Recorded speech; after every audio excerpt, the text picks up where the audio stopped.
Chapter 2. Emily Tells a Story. The Winter's Fall Woods were a dark and horrible forest that divided the east side of the town from the west. Even in the middle of summer, when the sun shone on the rest of the town, the woods were a cold, shadowy place that very few people liked to explore. "Please, Will, let's just follow the road. I'll speak to Mum. I'll tell her it was my fault," Emily said as they got closer to the woods. Her brother looked at the dark trees and hesitated. Then he shook his head and continued to walk. "She won't believe you. She'll call the school. She'll be furious. You heard how angry she was last time. Listen, I know which path to take. Stanley and I went through it on our bikes lots of times last summer."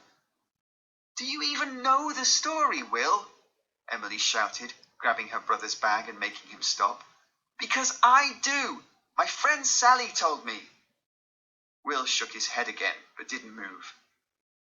"You can tell me the stupid story, but it won't stop me from going."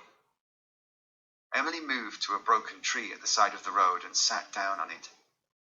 "Sally said that it happened 40 years ago, in the 1920s, when the town was smaller and the woods were much bigger," she began, looking towards the dark trees. "An old woman lived in a little house at the edge of the woods. The parents of the local children thought that the woman was lonely, so they would let their children go to her house after school.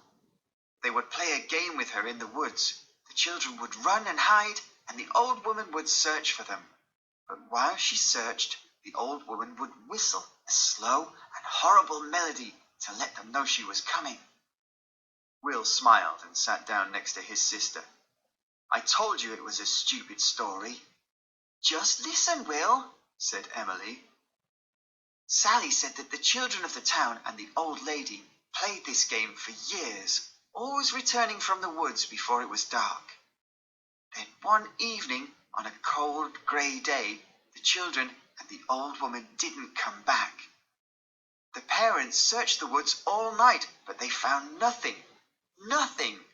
Since that night, other people who have gone into the woods have disappeared. The story says that if you hear the whistle, it's already too late. The old woman is coming for you. She's the whistler."